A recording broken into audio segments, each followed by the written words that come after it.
सो नरेंद्र मोदी जो है he knows himself, his country, his power, military, political, economic, and he also know the Chinese military, political and economic power.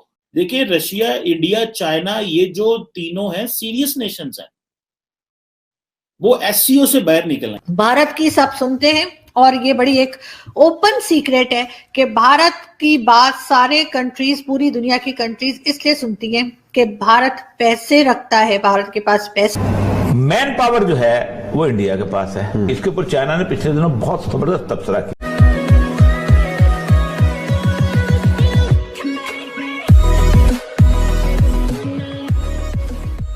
नमस्कार दोस्तों, अब यहाँ पर बात हो रही है कि भारत, रशिया, चाइना बहुत सीरियस कंट्री है और मान लीजिए कि अगर इनके बीच में कुछ प्रॉब्लम होती भी है तो वो उस टाइप की सिचुएशन अब क्रिएट नहीं होगी जो आज से 30, 40, 50 साल पहले हुआ करती थी। मतलब लड़ाइयाँ होती थी, मतलब इन तीन कंट्री में तो ठीक अच्छी सिचुएशन रहेगी। अब सबको पता है कि भाई इंडिया और चाइना के बीच में जो कॉन्फ्लिक्ट चल रहा है और एक अलग लेवल की सिचुएशन हो रही है।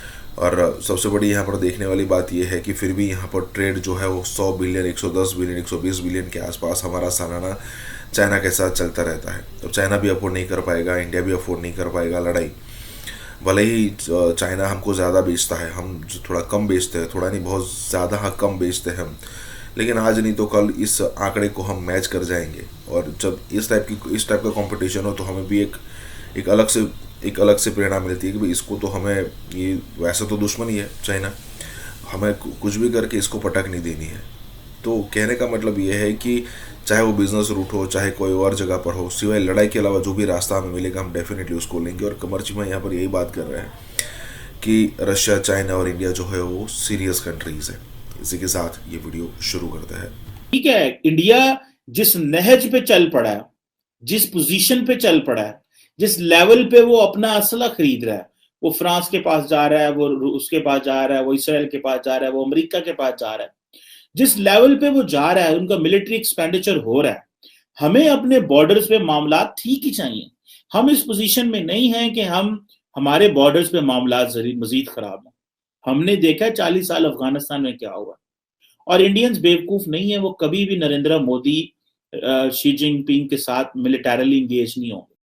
सो नरेंद्र मोदी जो है he knows himself, his country, his power, military, political, economic, and he also know the Chinese military, political and economic power. So he's not going to get engaged with the Chinese. वो Chinese के साथ इस तरह engage नहीं होंगे।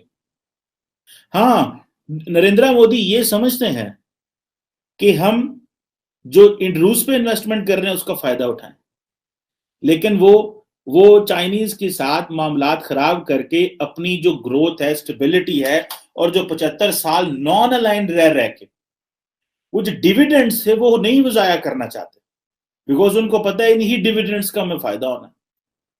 सो ये जो summit आ रहा है, इसी समिट है रशिया, इंडिया, चाइना की जो समिट है, ये summit basically it's a breakthrough. ये वो ब्रेक थ्रू है जो इंडिया को मिल रहा है, और ये रशिया ब्रेक थ्रू करा रहा है। लेकिन अमेरिकन इससे बड़े परेशान है, और अमेरिकन समझते थे कि जितनी इंडिया और चाइना के मामलात आपस में खराब रहेंगे वो हमारे लिए ठीक है।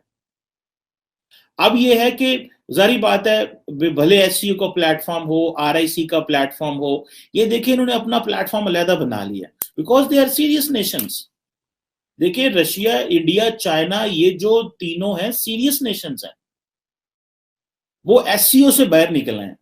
उनको पता है कि शंघाई कोऑपरेशन ठीक है, हमारा एक मल्टीलैटरल प्लेटफॉर्म जरूर मौजूद है जो कि इंडियंस एंड जो रशियंस और चाइनीज ने डेवलप किया, लेकिन वो समझते हैं कि हमें अपना जो एक सेपरेट इंडिपेंडेंट प्लेटफॉर्म चाहिए। भारत की सब सुनते हैं और ये बड़ी एक ओपन सीक्रेट है कि भारत की बात सारे कंट्रीज, पूरी दुनिया की कंट्रीज इसलिए सुनती हैं कि भारत पैसे रखता है, भारत के पास पैसा है, उनको भारत से बिजनेस मिलता है। वो भारत के साथ बात करते हैं तो उनको मालूम होता है कि कोई ना कोई चीज, कोई ना कोई प्रोडक्ट जो है वो हमारे यहाँ की बिक जाएगी, या फिर ये कि भारत के यहाँ से कोई ना कोई ऐसा आएगा जो एजुकेशन में बहुत हाईली एजुकेटेड होगा और कुछ ना कुछ काबिल होगा, जिसको हम अपने सीईओ लगा देंगे। हमारे यहाँ तो काबिलियत नाम की कोई चीज फिलहाल तो हमें नजर आई नहीं है। थोड़ी बहुत जो थी एक आध में तो वो बाहर चले गए और पाकिस्तान के लिए जाहिर है काम नहीं कर रहे, बाहर ही हैं और इसी किसी और कंट्री में यानी वो अपनी सर्विसेज दे रहे हैं, क्योंकि यहाँ पर आपने ऐसा कोई मौका या ऐसा कोई अपॉर्चुनिटी रखी ही नहीं कि कोई यहाँ पर रुकना चाहे। लेकिन इकोनॉमी के लिए भी आपको अगर कब तक आपको मतलब आप लोगों को खाने की आदत पड़ गई है, फ्री में बैठे बैठे आप लोगों को आदत सी हो गई है कि आप लोग लोन लेते हैं और उसके बाद उसी से गुजारा करते हैं। इमरान खान साहब शायद दुनिया के पहले प्राइम मिनिस्टर हैं जिन्होंने लोन अदा करने के लिए यानी लोन की जो पैसे हैं वो वापस करने के लिए मजीद लोन्स जो है वो ले लिए हैं सारी दुनिया से। ये क्यों हो रहा है? ये इसलिए हो रहा है कि गुजरात से जो सड़क गवादर तक आएगी, उस सड़क के साथ अगर इंडियन इन्फ्लुएंस आ जाता है तो वो सड़क बिल्कुल वैसे ही हो जाएगी जैसे कारगिल की 2 चोटियों पे पाकिस्तानी कारगिल में जाके बैठे थे तो सियाचिन का रास्ता रुक गया था और वो यूं उसके निशाने पे आए। तो हम सब पूरी सी पैक निशाने पे आ जाएगी। तो सी पैक अगर निशाने पे आ गया तो इसका मतलब यह है कि आप किसी भी दिन उस पीस टाइम पीरियड को वॉर टाइम में तब्दील। लेकिन रशिया के पास एक लिवरेज बड़ी जबरदस्त आई है और वो ये लिवरेज है कि वो continuously they will be in power, they will continuously make it happen कि वो अपना इन्फ्लुएंस जो है वो बरकरार रखने की कोशिश करेंगे। अमेरिकन इंडिया पे इन्वेस्टमेंट करना चाहते हैं।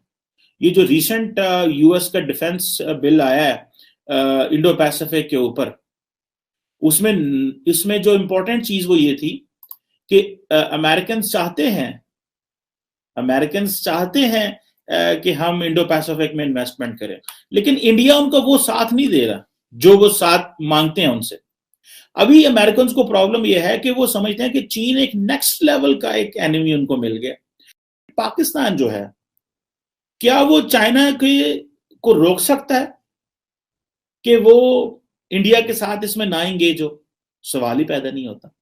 हम कैसे उनको रोक सकते हैं? लेकिन अगर पाकिस्तान अमेरिका के डेमोक्रेटिक समिट में नहीं जाता तो चाइनीज जो है वो नारे मारते हैं और चाइनीज जो है वो अपना उनके जो फॉरेन ऑफिस के लोग हैं वो ट्वीट करते हैं और कहते हैं हमारी बड़ी अच्छी दोस्ती है।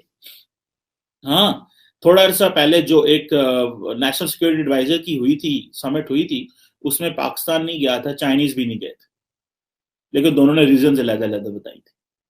सो हमें इस चीज को समझना यह है कि इंडिया चाइना की अगर बर्फ पिघलती है तो उससे पाकिस्तान को फायदा होगा कि पाकिस्तान को नुकसान होगा। यहाँ पे भी तो आपको पता है कि गजवाई हिंद करना है हमने। आई नो, देखिए वो सारी लॉबी जो है ना वो हमने पाली हुई है और आई मस्ट से इंडिया के अंदर ये lobby in opposition to the Pakistani lobby आई है। मैं इंडिया को बहुत क्लोजली जानता हूं। उन्होंने कभी मुसलमानों को टारगेट करने का प्रोग्राम नहीं था बनाया, बल्कि वो मुसलमानों को तो पाकिस्तान की मुसलमानों की उसके अंदर मौज ही मौज थी, लेकिन पार्टीशन हो गई और वो जो लीडरशिप थी दे आर ऑल गॉन। उनको तो रोज गालियां देते हैं, रोज जवाहरलाल नेहरू को गाली इसलिए पड़ती है कि उसने मुसलमानों को कहते हैं बोल्ड बैंक बनाया था और सब्सिडाइज करते थे वो हज, विच इज ट्रू। अब जाके हज पॉलिसी खत्म हुई है। कांग्रेस गवर्नमेंट हज की सब्सिडी देती थी मुसलमानों को हज पे जाने के लिए, जो कि हिंदुओं को जब ये जाते हैं उनको नहीं थी देती, तो वो एंटी मुस्लिम कैसे थे? जिंदगी में सिवाय नफरत की कल्टीवेशन के आप कुछ और अपने कल्चर में, अपने इंटेलेक्ट में हनूद और यहूद के पीछे लगे हुए ना। माएं बच्चों को मांगती हैं मेरा बेटा या अल्लाह शहीद कर दे, उसे गाजी बना दे। जो मौत की दुआ करते हो कि जल्दी जल्दी कयामत आए और 72 हूरें मिले, वो लोग क्या प्रोग्रेस करेंगे? क्या उनका इजाफा होगा जहन में?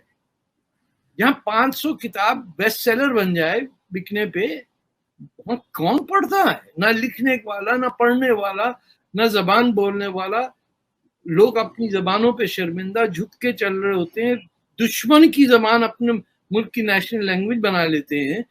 तो इनको भूल जाएं। ये तो बुरा लगता है कहते हुए, बट नासुर बन गए हैं। तो हम तो हिंदुस्तानी हो के हिंदुस्तान को गाली देते हैं, हमारी क्या बात। और कहते हैं हम हिंदुस्तान, अरे भाई स्थान तुम हो, स्थान तो वर्ड ही संस्कृत का है। तुम्हें किसने कहा था पाकिस्तान नाम रखो? पे जो है वो अरबी में नहीं है और स्थान जो है वो संस्कृत में, और बनाया तो अल पाकिस्तान बोलते हैं। अरे स्थान वर्ड जो एक कजाकिस्तान और ताजिकिस्तान, ये सब संस्कृति वर्ड है।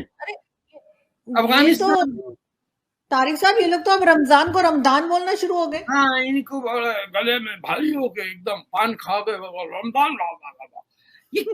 इनको अपनी रिस्पेक्ट नहीं करनी आती। अपने माँ बाप से ये शर्मिंदा रहते हैं, किसी सोच में है ना, फिलॉसफी में, ना इंजीनियरिंग में है, ना एग्रीकल्चर में है, कुछ है ही नहीं देने का सिवाय ये कि आप करप्शन के अंदर you are at the top and you are using the resources of a poor country and enriching yourselves.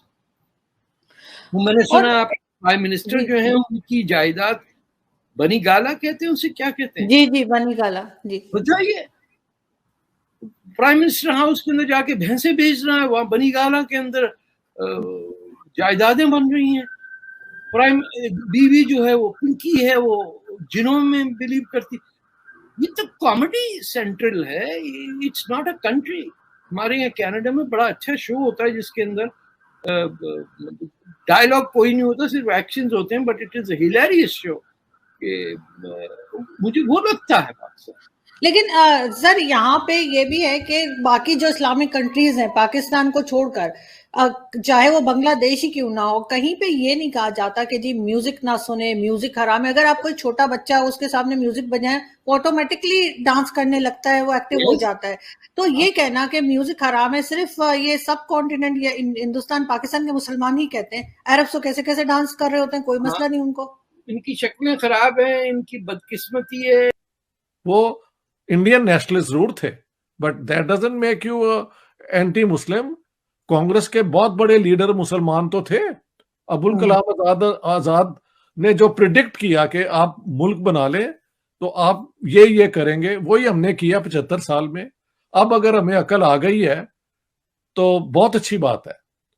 Pakistan अमन से रहे, अपने लोगों को वेल ट्रीट करो, आपके जो सेक्टेरियन प्रॉब्लम्स हैं बैठ के यार उनको हल कर लो, और जो आपकी माइनॉरिटीज हैं उनको इंसानों के तौर पे ट्रीट करो। यही आप कहते हैं ना इस्लाम में बेस्ट ट्रीटमेंट होती है, उसका प्रूफ कहाँ है भाई? इंडिया से तो चलो प्रॉब्लम है, अपने मुल्क के अंदर आपने माइनॉरिटीज को कोई अच्छी तरह ट्रीट किया है? Not at all. तो आप, if you are going to change, this is a change of heart and mind, then it should be internally and externally applicable। और दुनिया के अंदर एक और बात ये भी कहा गया है कि हम ये जो इकोनॉमिक रिलेशंस है, हम किसी ब्लॉक का हिस्सा नहीं बनेंगे। ये भी मैं बहुत देर से कह रहा हूं, मैं नहीं, बहुत कह रहे हैं। Why do you be part of any bloc? आप चाइना से भी फायदा उठाएं, आप अमेरिकन से भी फायदा उठाएं, आप इंडिया से भी उठाएं, जो ये 3 इकोनॉमिक पावर्स हैं और इस इलाके में इन्वॉल्व हैं। जब ये कश्मीर का सारा 89 से इन्होंने शुरू किया तो उस वक्त भी लोग मौजूद थे ना, जो ये कह रहे थे कि ये कश्मीर आपके बस की बात नहीं है, इंडिया से आप नहीं लड़ सकते, अपने मुल्क की खुशहाली की बात करें। नरेंद्र मोदी जैसा बंदा जिसको इमरान खान साहब ने जाती तौर पे गालियां दी हैं और इंसल्ट किया है, रियासत के अंदर ऐसे नहीं होता। रियासत में आप पॉलिसीज को आप तनकीद कर सकते हैं, एक दूसरे लीडर्स को आप जाती तौर पे अटैक नहीं करते। अब मुशर्रफ ने भी तो वाजपेयी के साथ ऐसी बातें नहीं की थी, हालांकि कारगिल कर दिया था, बाद में जाके हाथ भी मिला लिया था। लेंगे इंडिया से दोस्ती कर लें, इज्जत से हो जाएगी, बाद में इज्जत भी नहीं रहनी, कश्मीर भी नहीं मिलना, जूते भी पड़ने और हमने इंडिया के पैर पड़े होना है। हिंदुस्तान वाहिद प्योर डेमोक्रेटिक कंट्री है एशिया में जो तरक्की की दौड़ में भी आगे जा चुका है। तालीम की वो जो है गुर्बत वहां भी है, बहुत वसी पैमाने पे है, लेकिन मिडिल क्लास भी है, एजुकेटेड क्लास भी है। लेकिन मोदी ने मुसलमान मुल्कों के साथ तो बड़े ताल्लुकात बनाए हैं। तो बात यह कि जो लोग यहाँ पे ये कहते हैं कि जी यहाँ पे तो वो चूंकि एंटी मुसलमान है इसलिए वो इस्लाम के फोर्ट्रेस से दोस्ती नहीं करेंगे बीजेपी वाले, तो मेरे ख्याल से फैक्चुअली ये बात तो होल्ड नहीं कर।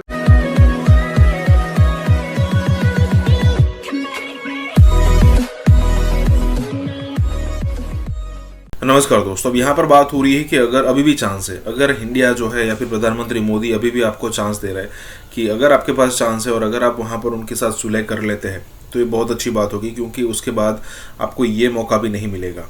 और ये बात बिल्कुल सच है, क्योंकि 2014 के बाद प्रधानमंत्री मोदी ने अनगिनत चांस दिए पाकिस्तान को। पहले उनकी ओथ सेरेमनी में नवाज शरीफ को बुलाया गया, उसके बाद वो खुद अफगानिस्तान से आते वक्त पाकिस्तान चले गए।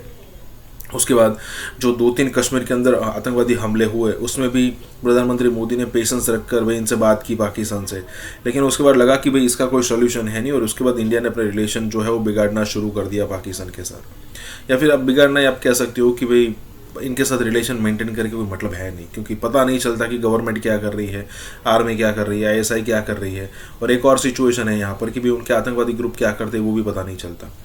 तो कहने का मतलब ये है कि ये सारी सिचुएशन और ऊपर से ये देखने को मिल रहा है कि भाई अभी भी चांस है कि अगर ये कुछ हो सकता है तो आप कर सकते हैं। और उसके अलावा ये भी बात हो रही है कि पूरे एशिया के अंदर सिर्फ एक अकेला ऐसा कंट्री है इंडिया जी, जहाँ पर प्योरली डेमोक्रेसी है। डेमोक्रेसी को साथ में रखकर वो इंडिया प्रोग्रेस कर रहा है, और उसी डेमोक्रेसी इंडिया के लिए ग्रोथ का इंजन बन रही है। इसी के साथ ये वीडियो शुरू करते हैं।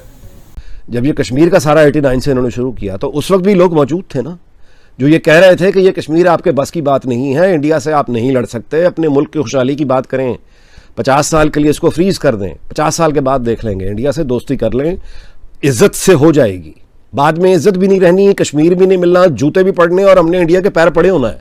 जो ये बता रहे थे कि ये तुम्हारी कश्मीर पॉलिसी, बर्बाद हो जाओगे तुम लोग, नहीं कर सकते, पाकिस्तान इसकी कीमत अलहदा उठाएगा, इकोनॉमिकली हम अलहदा मरेंगे, हमारे लोग भूखे मरेंगे, महंगाइयां आएंगी, जंगी अखराजात हम नहीं उठा सकते, हमारी वो प्रोटेक्शन नहीं है, इंडिया से हम बड़े नहीं हैं, नहीं हो सकते। नरेंद्र मोदी जैसा बंदा जिसको इमरान खान साहब ने जाती तौर पे गालियां दी हैं और इंसल्ट किया है, रियासत के अंदर ऐसे नहीं होता। रियासत में आप पॉलिसीज को आप तनकीद कर सकते हैं, एक दूसरे लीडर्स को आप जाती तौर पे अटैक नहीं करते।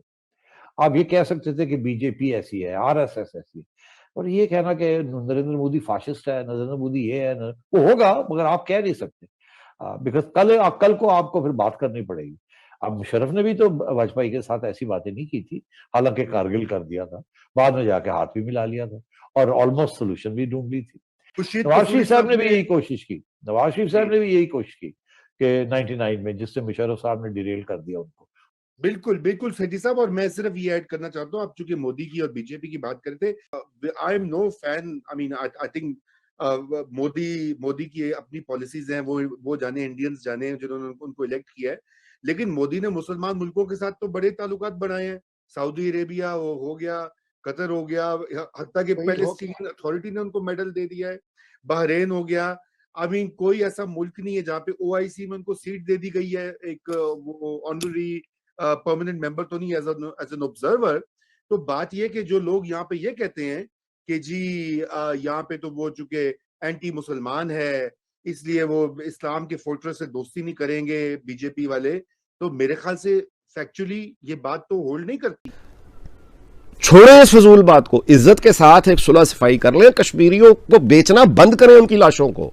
इतना जबरदस्त पाकिस्तान के पास मौका था, इज्जत के साथ हम उनके साथ ट्रेड बहाल करते और उसके कश्मीर पे कहीं काबिल इज्जत हमें उसका हल मिल चुका होता। यानी ये इंडियन कश्मीर और ये पाकिस्तानी कश्मीर को एक इंडिपेंडेंट करके जॉइंट को मैकेनिज्म तय हो जाता, और ये वहां के लोग पैसे कमा रहे होते। 20 साल पहले की बात बता रहा हूं, 20 साल में इंडिया पाकिस्तान ट्रेड कितनी बढ़ चुकी होती।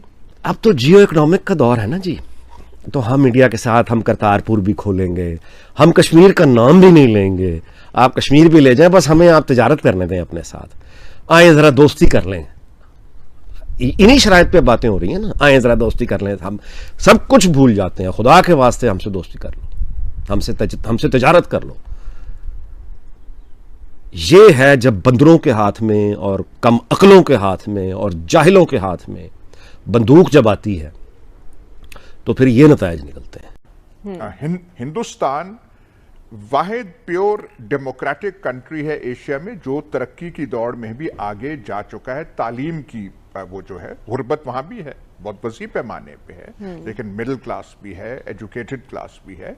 हमने क्यों कर दिया है? तो हमारा सवाल यही है ना, या सबके यहाँ पर जमहूरियत डिलीवर क्यों नहीं कर पा रही?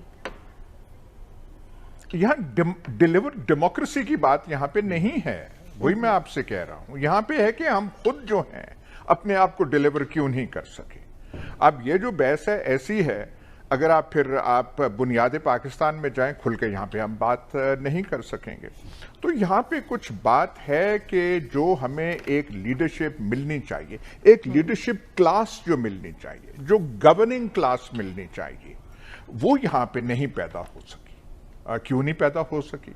इसका कोई आसान सवाल पाकिस्तान के कॉन्टेक्स्ट में नहीं है। एक पाकिस्तान जो है अनबैलेंस्ड रिपब्लिक है, यूपी से, भोपाल से, हैदराबाद, दक्कन से, वो तालीम वगैरह के लिहाज से हम लोगों से वो आगे थे, ठीक, ज्यादा सोफिस्टिकेटेड थे, मेंटली ज्यादा सोफिस्टिकेटेड थे।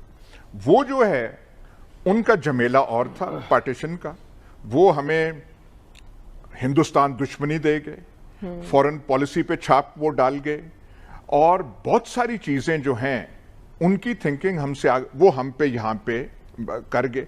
इन सारी चीजों से पाकिस्तान जो है निकल नहीं सका। ठीक, फिर एक रोल मजहब, एक महीने के अंदर एक वाकये में टीटीपी की जो हमले हैं वो दुगने हो गए हैं। तो क्या हमने टीटीपी को इतनी बड़ी ताकत मान लिया है कि हमारी फौज, हमारे अस्करी इदारे उसको शिकस्त नहीं दे सकते, हमारे हसास इदारे उसको शिकस्त नहीं दे सकते, लिहाजा हमें उनके साथ पीस क्रूज करना पड़ेगा और हमें उनके साथ टेबल पे बैठ के उनकी शरायत के मुताबिक जिंदगी मुआहदा करना पड़ेगा। हिंदुस्तान में 17-18 तहरीकें चल रही हैं अलहदगी की, वहां तक नहीं हुआ ये। कश्मीर में जो तहरीक है उन्होंने भी नहीं किया ये, उन्होंने तो खैर हथियार उठाए नहीं।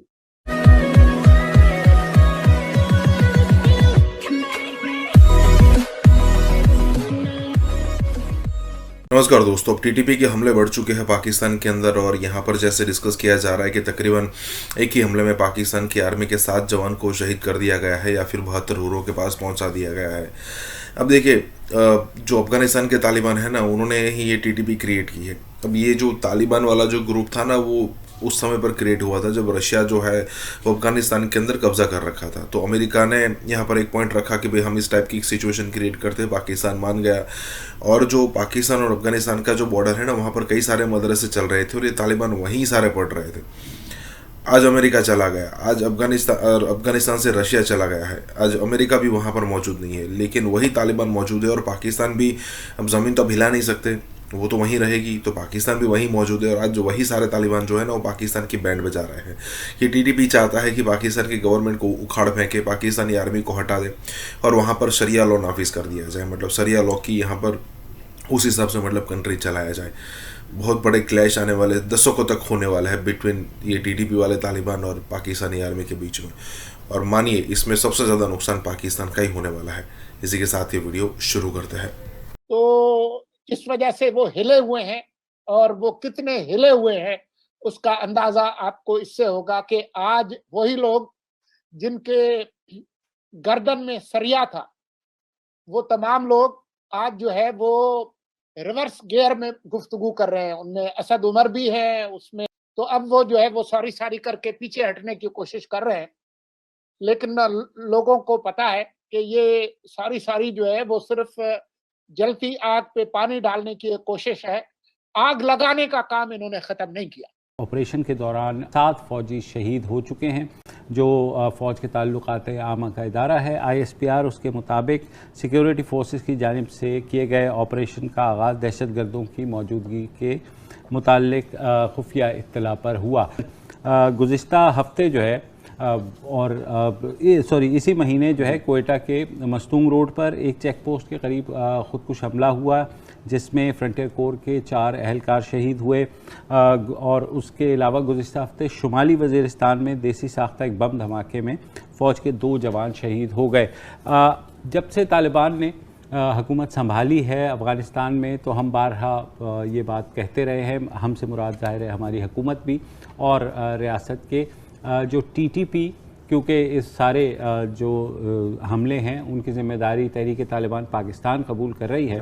तो हुकूमत का ये मानना है कि तालिबान जो है, अफ़गान तालिबान, शायद उनको वहाँ कंट्रोल करें और जो पहले एक नेक्सस था NDS का और इंडिया का, जिसके थ्रू ये अटैक्स होते थे, वो किसी तरीके से ब्रेक हो जाए। मगर मामला बाढ़ लग गई है खासी हद तक, तकरीबन 93% काम हो चुका है, 7-8% रह गई है।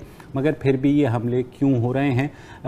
कुछ लोग कहते हैं क्योंकि स्लीपर सेल्स अभी भी मौजूद हैं, सपोर्ट बेस अफ़गानिस्तान में कुछ ना कुछ है। दाइश ने जो हमला किया था, आपको याद होगा गुज़िश्ता माह, उसमें भी ये बात आई कि दाइश की एक जगह मौजूदगी है पाकिस्तानी सरहद के नज़दीक। अच्छा, आप तो अभी बात कर रहे हैं ना कि अफगान तालिबान के काबिज होने के बाद का क्या हुआ। ये सिलसिला शुरू होता है 2018 से, जब टीटीपी एक बार फिर रीयूनाइट होती है नूर वली महसूद की साथ में वो होते हैं। फिर उसके 2020 में ये रीयूनाइशन होती है। अगर आप ग्राफ देखें 2019 में कुल अगर हम दहशतगर्द हमलों में देखें जहां पर सिक्योरिटी के अहलकार शहीद हुए हैं तो 137 अहलकार शहीद हुए थे। 2019 की मैं बात कर रहा हूं। जब आप 2020 तक आते हैं ये तादाद 178 तक पहुंच जाती है। अब हम हैं 2021 में और अब तक, और इसमें अभी ये ऐड नहीं किया, 134, इसको आप ऐड कर दें तो 140 से ज्यादा चला जाता है। और अभी हम सितंबर के माह और मुसलसल हो रहे, कोई नहीं, जो है कोई ब्रेक ऐसा नहीं गुजरता कि जब ऐसे हमले ना हुए हों। और आपको याद होगा साबका कबायली इलाकों में बहुत तवातुर के साथ ये बात कही जा रही थी कि वहाँ जो है तालिबान जो है वो रीग्रुप हो रहे हैं और उनका कुछ किया जाए। जो कालदम तरीके तालिबान पाकिस्तान की जो पाकिस्तान के इलाकों के अंदर कार्रवाई का मामला है, वो टीटीपी और जो तालिबान है उनके साथ बाहमी मोहब्बत है, उनसे जुड़ा हुआ है। टीटीपी अफगानिस्तान के इलाकों में भी है। और सबसे अहम बात यह है कि टीटीपी का जब भी कोई नया अमीर नामजद होता है या वो सेलेक्ट किया जाता है तो उस अमीर की जिम्मेदारी होती है कि वो जो तालिबान है अफगानिस्तान के, उनके अमीर से बैत की ले। एक चीज भी मौजूद है। दूसरी बात यह है कि जब तालिबान के पास लोग रेफ्यूजीज की शक्ल में या किसी भी शक्ल में पाकिस्तान के इलाकों में आते हैं तो उनमें आप आइडेंटिफाई नहीं कर सकते कि कौन तालिबान है और कौन टीटीपी, कौन अफगान तालिबान है और कौन टीटीपी से ताल्लुक रखता है, क्योंकि जाहिर है दोनों ये भी एक होते हैं, दोनों की जो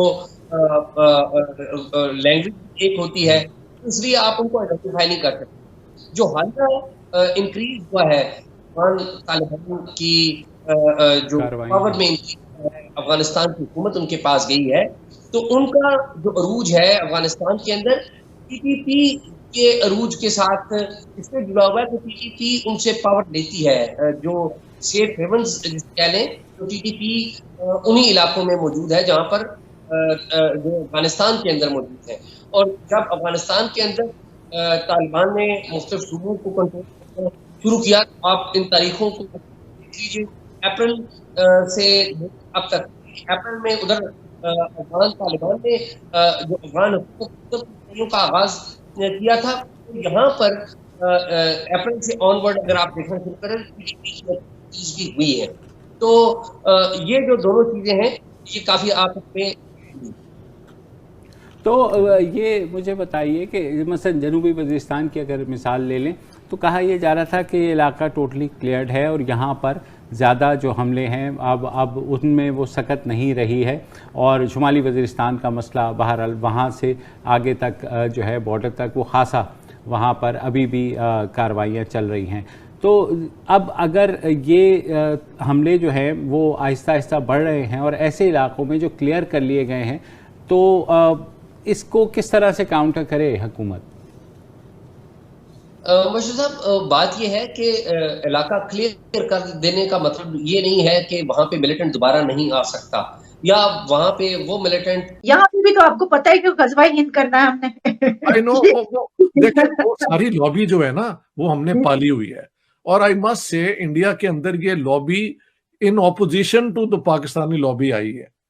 मैं इंडिया को बहुत क्लोजली जानता हूं। उन्होंने कभी मुसलमानों को टारगेट करने का प्रोग्राम नहीं था बनाया, बल्कि वो मुसलमानों को तो पाकिस्तान की मुसलमानों की उसके अंदर मौज ही मौज थी, लेकिन पार्टीशन हो गई। तो हिंदुस्तानी हो के हिंदुस्तान को गाली देते हैं, हमारी क्या बात, और कहते हैं हाँ हिंदुस्तान। अरे भाई स्थान तुम हो, स्थान तो वर्ड ही संस्कृत का है। तुम्हें किसने कहा था पाकिस्तान नाम रखो? तारिक साहब, ये लोग तो अब रमजान को रमदान बोलना शुरू हो गए। हाँ, इनको गले में भारी हो गए, एकदम पान खा गए, रमजान। इनको अपनी रिस्पेक्ट नहीं करनी आती, अपने माँ बाप से ये शर्मिंदा रहते हैं। माएँ बच्चों को मांगती हैं, मेरा बेटा या अल्लाह शहीद कर दे, उसे गाजी बना दे। जो मौत की दुआ करते हो कि जल्दी जल्दी कयामत आए और 72 हूरें मिलें, वो लोग क्या प्रोग्रेस करेंगे? जो कि हिंदुओं को जब ये जाते हैं उनको नहीं थी देती, तो वो एंटी मुस्लिम कैसे थे? वो इंडियन नेशनलिस्ट जरूर थे, but that doesn't make you anti Muslim. Congress के बहुत बड़े लीडर मुसलमान तो थे। अबुल कलाम आजाद ने जो प्रिडिक्ट किया कि आप मुल्क बना ले तो आप ये करेंगे, वही हमने किया 75 साल में।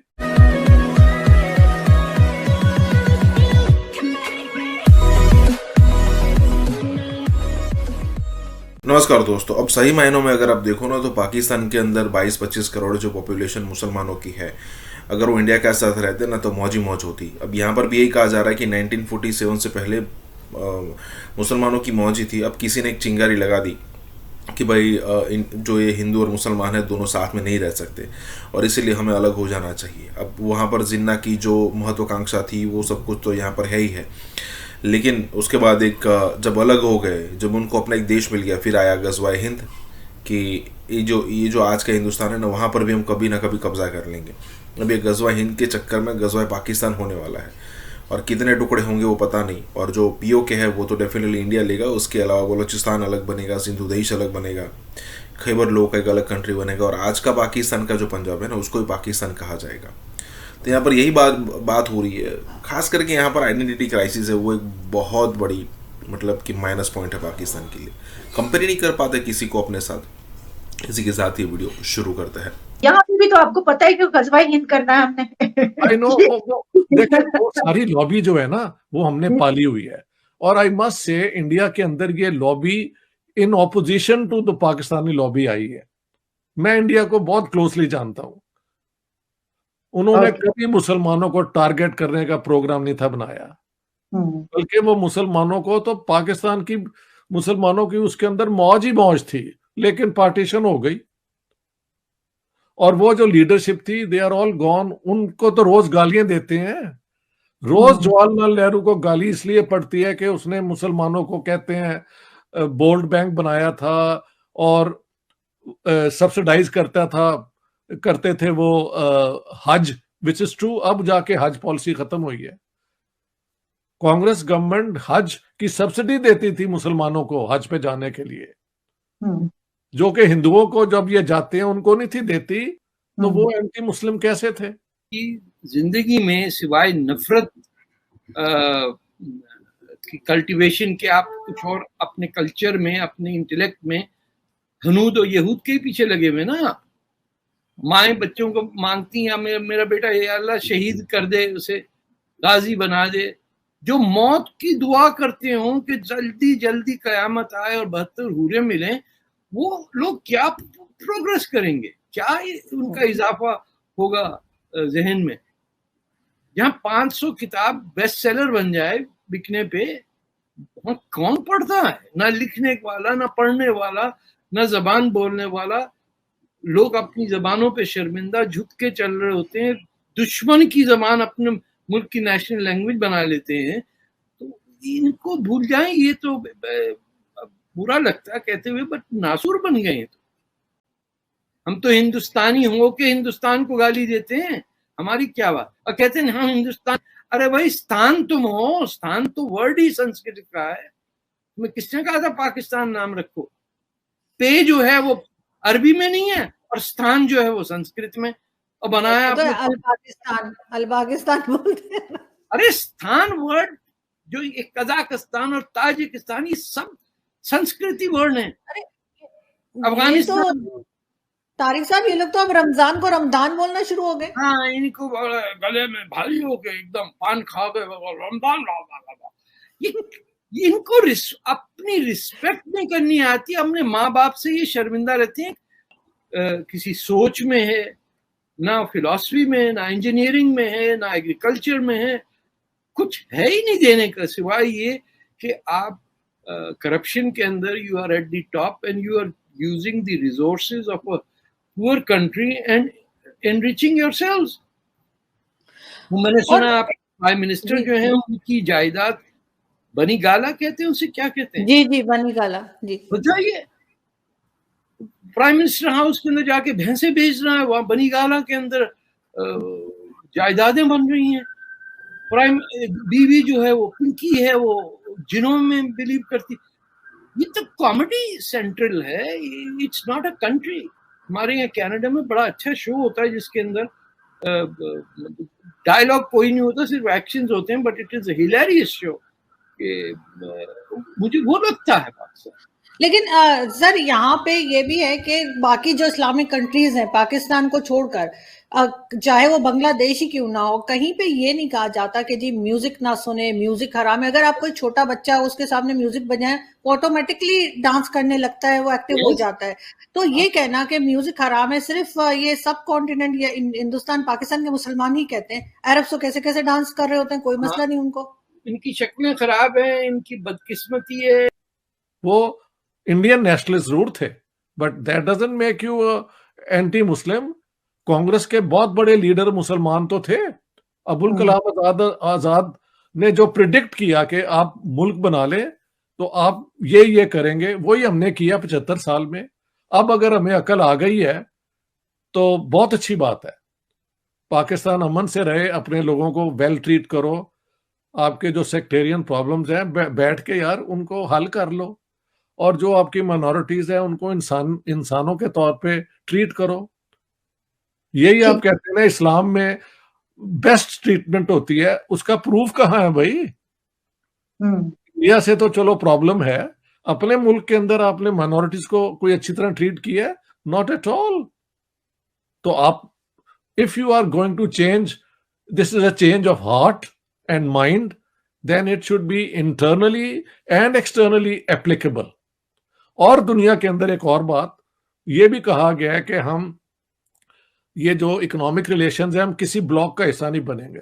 ये भी मैं बहुत देर से कह रहा हूं, मैं नहीं, बहुत कह रहे हैं। Why do you be part of any bloc? आप चाइना से भी फायदा उठाएं, आप अमेरिकन से भी फायदा उठाएं, आप इंडिया से भी उठाएं, जो ये 3 इकोनॉमिक पावर्स हैं और इस इलाके में इन्वॉल्व हैं। हिंदुओं की कोई तारीख नहीं है कि उन्होंने कोई उनकी जंगें नहीं है जिसके वजह से उन्होंने यहूदियों के ऊपर जंग की हो तारीख में, या क्रिश्चियंस के ऊपर की हो, या कन्वर्ट की। हिंदू थ्रेट कोई नहीं है दुनिया को, इस्लामी थ्रेट है। और हमने जिहाद भी किया है, ग्लोबल जिहाद भी किया है। अभी भी हर जगह पे मसले कोई ना कोई खड़े हो जाते हैं। किसी हिंदू ने ये किया है? नहीं। हमारी बदनामी ज़्यादा है, और इंडिया और हिंदूज की इतनी बदनामी नहीं है। कि इंडिया का सबसे बड़ी ताकत ये है कि वो एक बड़ा मुल्क है, उसके पास 1 बिलियन लोग चाइना हैं। तो आगे आ रहा है। इंडिया की भी तो एक है ना, एक खुद मुख्तारी है, उनका एक हिस्टोरिकल इमेज है। इसलिए इंडिया जो है वो अपने ऑप्शंस ओपन रखता है। देखिए ना, इंडिया अक्लमंद मुल्क है। इंडिया जो है बड़ी उनकी हिस्ट्री है, वो समझते हैं इन बातों को। वो उन्होंने भी अर्थशास्त्र, उन्होंने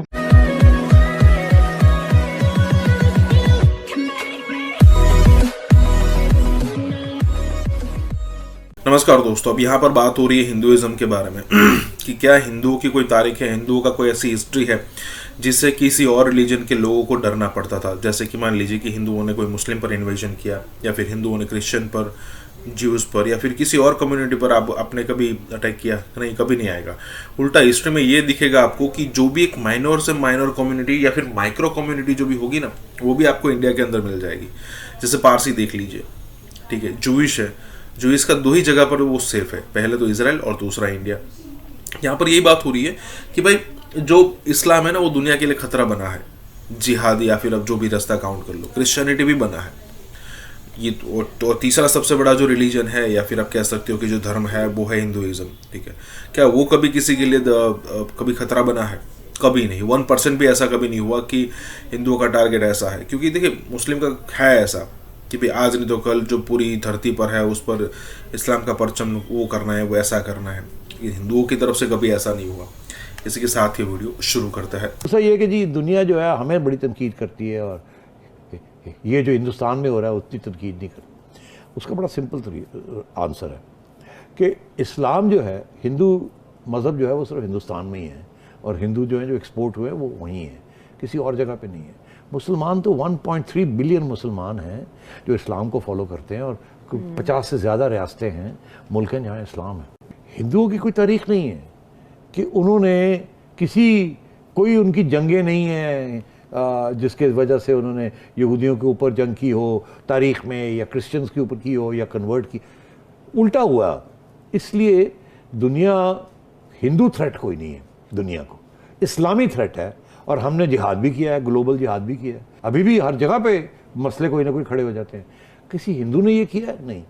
हिंदू एक्सट्रीमिज्म इंडिया के बाहर नहीं है जी। हमारा जो इस्लाम का जो झंडा है वो हमने हर जगह पे बुलंद किया हुआ है। और वहाँ फिर इंतहा पसंदी भी है, जिसकी वजह से हमारी बदनामी ज़्यादा है। और इंडिया और हिंदूज की इतनी बदनामी नहीं है।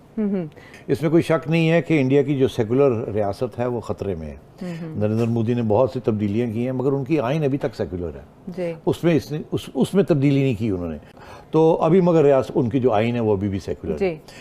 हमारी रियासत भी नाम में तो इस्लामी रियासत थी शुरू से, मगर जिस तरीके से ज़ियाउल हक साहब के बाद इसको डंडे के जोर के ऊपर इस्लामी रियासत बनाने की कोशिश की गई, तालीम का सिस्टम चेंज किया गया, बहुत कुछ चेंज किया गया, वो अब रिवर्स होना बहुत मुश्किल हो गया। इसीलिए आपका ये जो प्रॉब्लम्स आपके आ रहे हैं आजकल, जिसकी वजह से इंतहा पसंदी जो है, ये बड़े मुश्किल मसला है। रियासत ने कोई अटेम्प्ट नहीं की थी, पाकिस्तान की रियासत ने, कि वो जो ज़ियाउल हक साहब जो ज़्यादती कर गए थे उसको वापस तब्दील करने भी। नवाज शरीफ साहब जब आए उन्होंने इसको और स्ट्रॉन्ग किया। मोहतरमा जब आई उन्होंने इसको कमज़ोर नहीं किया। मुशर्रफ जब आए उन्होंने कमज़ोर करने की कोशिश की, फिर रिएक्शन आया, फिर उसको छोड़ दिया। और अब ये वन सिंगल नेशनल करिकुलम जो इमरान खान साहब रियासत मदीना और ये सब बातें कर रहे हैं, इसके साथ और हालात ख़राब हो रहे हैं। कि इंडिया का सबसे बड़ी ताकत ये है कि वो एक बड़ा मुल्क है, उसके पास 1 बिलियन लोग हैं। तो आगे आ रहा है। इंडिया की भी तो एक है ना, एक खुद मुख्तारी है, उनका एक हिस्टोरिकल इमेज है। वो कभी नॉन अलाइन मूवमेंट के वो हेड होते थे, वो लीडर होते थे। इसलिए इंडिया जो है वो अपने ऑप्शंस ओपन रखता है। आप ठीक है ना, जिस तरह आपने रूस का जिक्र किया, जिस तरह उन्होंने जो जहाज लिए, उन्होंने फिर अमेरिका के जहाज लेने से बजाय। सवाल साथ ये भी पैदा है ना कि इंडिया जो अब विंडो देख रहा है वो इसलिए देख रहा है कि उसको पता है कि पता नहीं अमेरिका आता है नहीं आता साथ। क्या रशिया चाइना से अलग हो रहा है अभी? और क्या इंडिया के साथ जाएगा? और जब आपको नहीं पता कि कौन कहां बैठ रहा है, तो फिर अक्लमंदी ये होती है कि अपने ऑप्शंस ओपन रखो, जैसे भारत ने रखे। देखिए ना, इंडिया अक्लमंद मुल्क है। इंडिया जो है बड़ी एक उनकी हिस्ट्री है, वो समझते हैं इन बातों को। वो उन्होंने भी अर्थशास्त्र उन्होंने भी पढ़ी हुई। मेरा सवाल ये, तो वो ये कहते हैं कि फिर आप जो है, आप रूस से कुट्टी करने का कोई फायदा नहीं है। अगर कल खुदा ना खास्ता जंग होती है, आई डोंट थिंक होगी, एंड आई होप नहीं होगी, क्योंकि मेरे ख्याल में अब उसकी जंगें भी फर्क हो रही हैं। लेकिन अगर होती है तो मैं आपको किसी सर्टेनिटी से नहीं कह सकता कि फलाना फलाने के साथ है, कि ये जब फोन उठाएगा चीन तो ये मेरे साथ आ जाएगा, या फोन उठाएगा अमेरिका तो ये मेरे साथ आ जाएगा। और ये ही दुनिया जो है दोनों को समझाने की कोशिश कर रही है कि यार एक अच्छी खासी दुनिया बनी